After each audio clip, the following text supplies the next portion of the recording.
Hey, Rick with GM Tips back here, and I want to give you another dive into great topics that I think are going to be helpful for you as a GM starting out and even as a seasoned GM.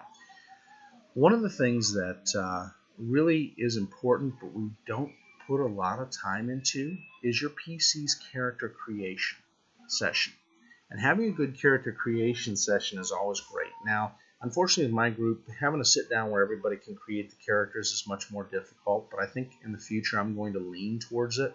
Um, I just think having a character creation session is a really fun thing where you can put together what are your players going to be long before they start into the adventure. And you can give them some hints and tips on what you think the campaign is going to be like, but you don't want to let any cat out of the bag items out.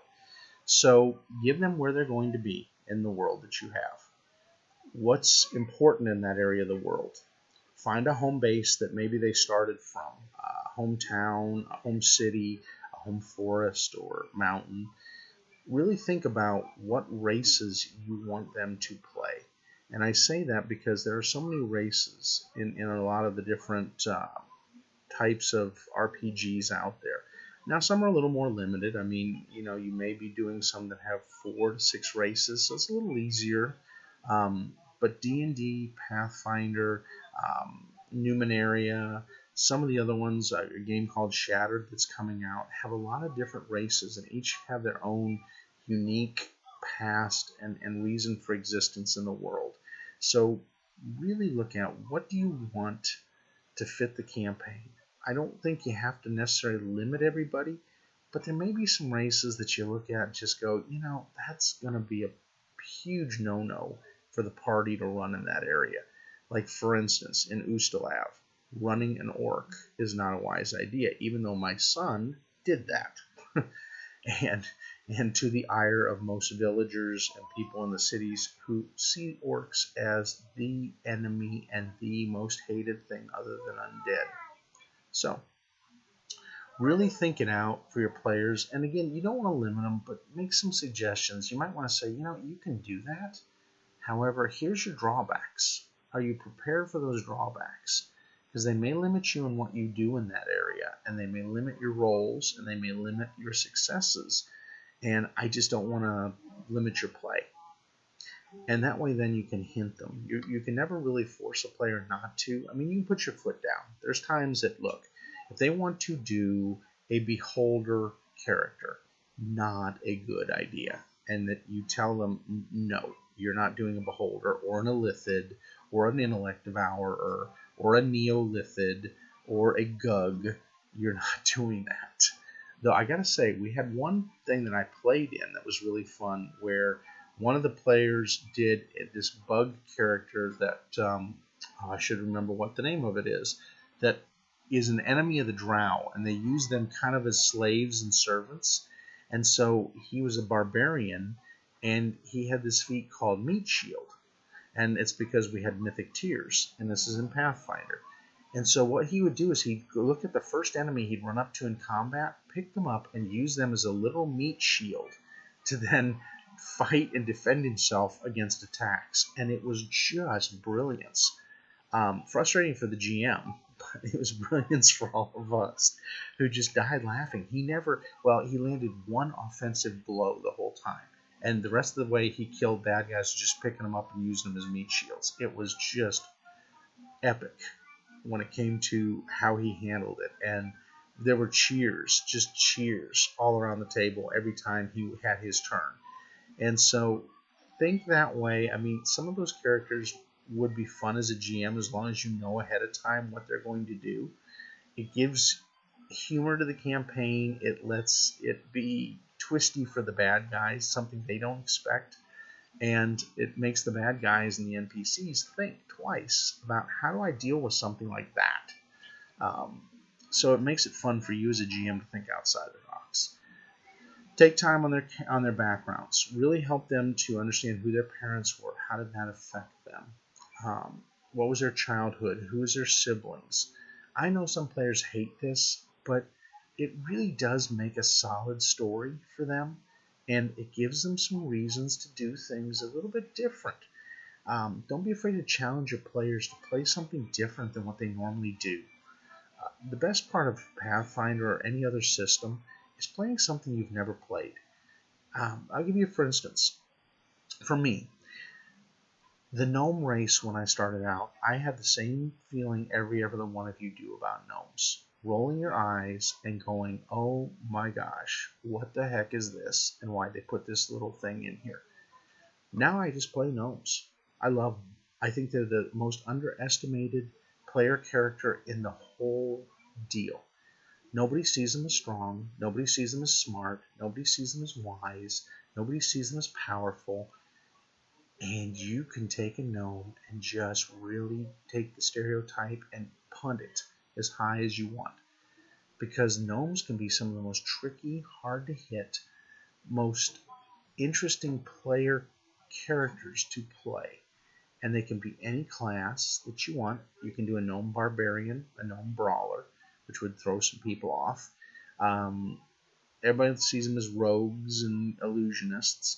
So play an arcanist, play a magus, play a gunslinger, play a ranger, play a fighter, and everybody goes, or a swashbuckler, and everybody goes, what the heck? Do the same in your sci-fi RPGs. Pick a thing that nobody usually wants to play because they look at that race and go, eh. And give the characters, our players, some ideas about how to take that race and just make it epic. Doctor Who, perfect example. Strax, if any of you guys have ever seen Strax, the potato, as I call him. He is the most underestimated NPC around, but he has some brilliant ideas sometimes. But then he throws something out there that makes you go, what? And those are the kind of characters that are fun in a campaign to run. Pick out whether you want to have them do a point-buy system to get their statistics up, or whether you want to roll. The difference with rolling is it can have goods and bads, but it can make some really overbalanced player characters. Don't be afraid to allow them to have different traits and abilities if they'll trade off for weaknesses.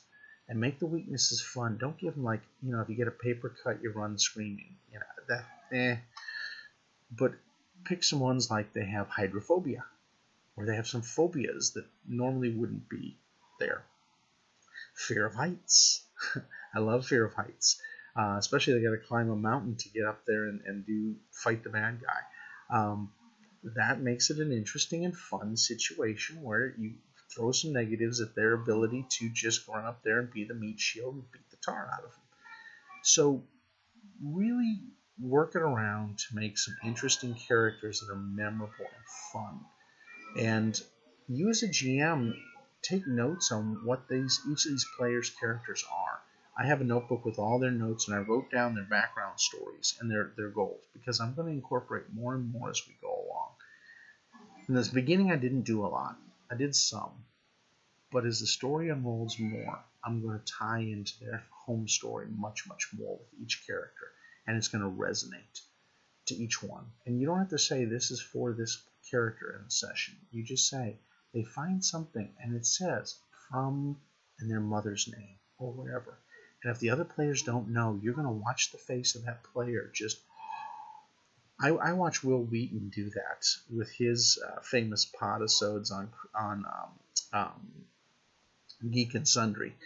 And he did a great job of tying so many events back into those characters and explanations of why this happened, or who, it was a brother or a mother or a father or a message here. And it just brought tears to the player's eyes. And that is so epic when you can do that as a GM. So really utilize their backstory. Make it important for them to understand how important it is to have one. And really don't back off of that. Really hold them to that. And then make it come to life for them so that they never have to question again why you're asking them for a backstory. And also give them special bonuses and awards for their backstories and discovering things. And utilizing skills and feats and things to just really ferret that out. That's going to be so amazing for them.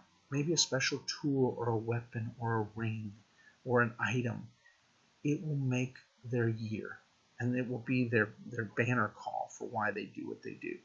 So really think about that. Hope these tips are helping you guys.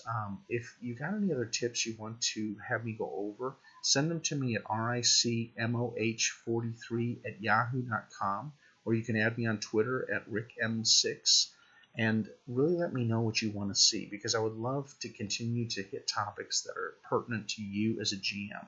So really take some time, some thought, and throw them at me. Love to help. Have a great day.